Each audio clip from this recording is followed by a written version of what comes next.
Yo, what up guys? Welcome back to Sneaker Stories. As always, I'm your host Chris Jack. Today, a brand new Air Jordan 3, this time a collaboration with Hiroshi Fujiwara's Fragment brand. Without further ado, let's check it out.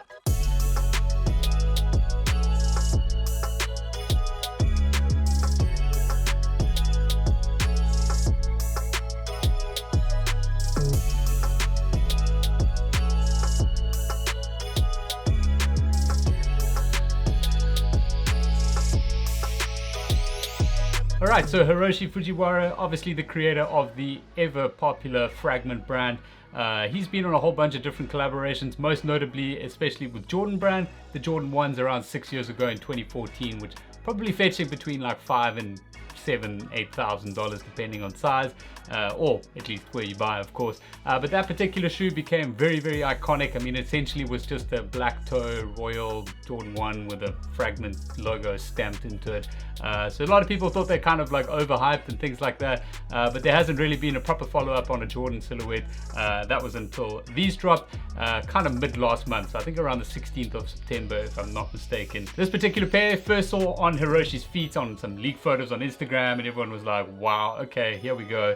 We're going again on a Fragment Jordan. I think the resellers went absolutely crazy. The original early pairs of these, which started popping up quite commonly, to be honest, and that we'll get into now just on the amount of pairs, but they were originally selling for around $2,000 on places like StockX, etc. I think that was like kind of their 52-week high, and then they've come down drastically since the release, because from what I understand and from what my sources tell me, they were up to around 85,000 pairs of these particular Jordan 3s created. So that obviously explains why there were so many early pairs across the entire globe that were popping up, and people were really capitalizing on the amounts that they were going for. However, as mentioned, since then, since the release, they've dropped down to around $500 a pair, which is still $300 over the retail price of $200 for this pair. Once again, South Africa didn't get access to this at all, at least through retailers here or even on the sneakers website. We just got forgotten about again. Now, there's been quite a lot of debate online of whether people actually like this shoe or not. Is it a bit boring just from the orca colorway that it presents?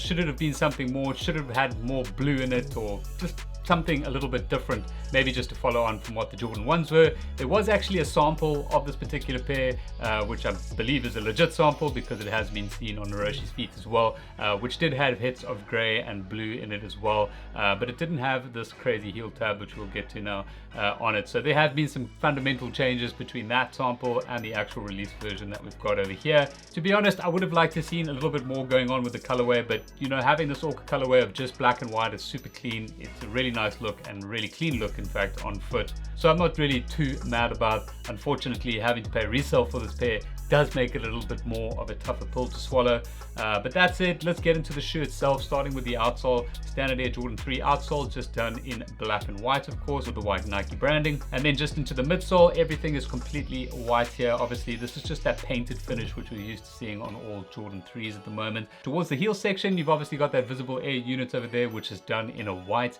Just above that, you've got a whole bunch of different names or coding, or letters and coding, with Fragment Design right at the end. That's slightly different to what the sample had. I think it said Fragment Tooling or something on the sample, but either way, it's like kind of like a SKU code or something like that. Cool design detail, I guess. Now, moving further up to the upper, the leather used here on this pair is really nice quality. It's got a really cool tumble texture to it. It's pretty soft. I mean, it feels premium to touch, at least that's as far as what I can feel. Then obviously these sort of lower panels in and around the toe box and heel section are done in a dual layer full grain leather black. It is quite a nice texture. It's got a very nice shape to it as well, and that obviously wraps lateral and medial side of the shoe. Obviously the standout feature is that Fragment lightning bolt logo, which has been debossed into the heel section over here. It's a very nice touch, and probably the reason, or only reason, that this particular pair is selling for at least $500+ on the current resale market. That's what you're paying for, that little thing over there, and maybe that, but really that. From a lacing perspective, just one set of laces provided with the shoe, just a set of flat normal Jordan 3 laces. At the top of the tongue, which is just done in a flat white leather, you've also got a white embroidered Jumpman, so just white on white there, which is really nice. On the reverse of the tongue, you'll notice the Fragment words over there, which has been put on a black overlay and stitched in upside down. That is on both of the shoes as well. And while we're in the heel section over here, obviously standout feature, this translucent heel tab with the Fragment logo just set below the Jumpman Air logo, which is just done in a clear transparent. Now this is my absolute biggest gripe with this particular pair. As you'll probably notice, just around where the leather joins the translucent heel tab there, it is completely yellow. On StockX's website, they actually tell you this before you buy the shoe, although I didn't read that because no one reads that little bottom section. And it basically just says, please note the clear heel tab does experience slightly yellowing due to storage by the manufacturer. So I don't know if they found something else out, that these have been produced for a hell of a long time now. They've just been sitting and yellowing and aging.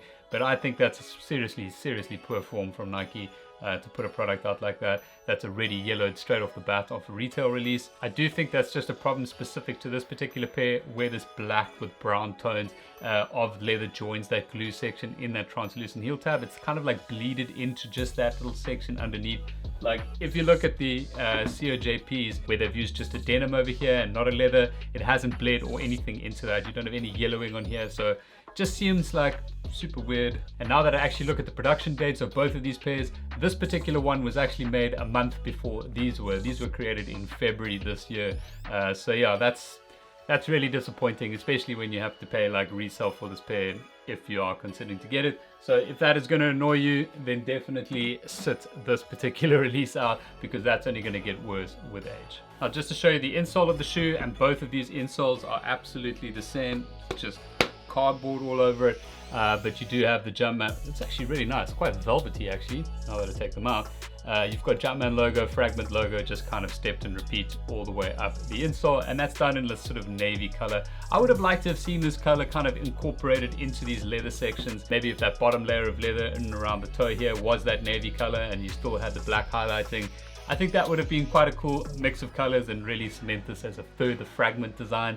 But as always with colorways, you either like them or you don't. There are plenty of other options amongst Jordan 3s on the wall behind me of other colorways that you might prefer over these. Just looking at the back of this insole now quickly, it's also yellowing. Something weird going on with the yellowing vibes of this particular pair. Now from a sizing perspective, I did go with a true size UK 9 for me, and they fit absolutely perfectly. I have had some issues with Jordan 3s recently where I have had to take a half size down in some of the pairs, mostly things like the UNC, and of course this particular pair, the COJP, I had the general release version as well somewhere here, and an 8.5 in that fits me a little bit better than the 9 true to size does in this particular pair. But on the Fragment, there is something which does feel a little bit different on foot with this particular pair. I think it's obviously the construction with the dual leather around it, which does make it a little bit tighter for me. So true to size, I would definitely still recommend on the Fragments. And just to show you the boxes, this is a special collaboration box for the Fragment 3s. The Jumpman logo done in this glossy white is split by these two tones of blue. It basically just flips out like that, and then you've got custom dual brand and Jumpman logo and Fragment logo paper on the shoes, and then just a size tag over here just in case you guys want to compare your pairs. But that's it for my thoughts for the Air Jordan 3 Fragment. I hope you guys have enjoyed this review. Overall speaking, I don't think they're really worth the resale prices that are currently going around. If they do come down a little bit further, then maybe, but you know, that's obviously completely up to you. From what I've shown you here today, hopefully that helps you make a better decision on this pair going forward. If you do have any further questions, please drop them in the comment section below, and I'll do my best to get back to you as soon as possible. Otherwise, if you haven't already, please give the video a thumbs up, and don't forget to subscribe right here for more content like this down the line. But that's all for now. I'll catch you on the next one.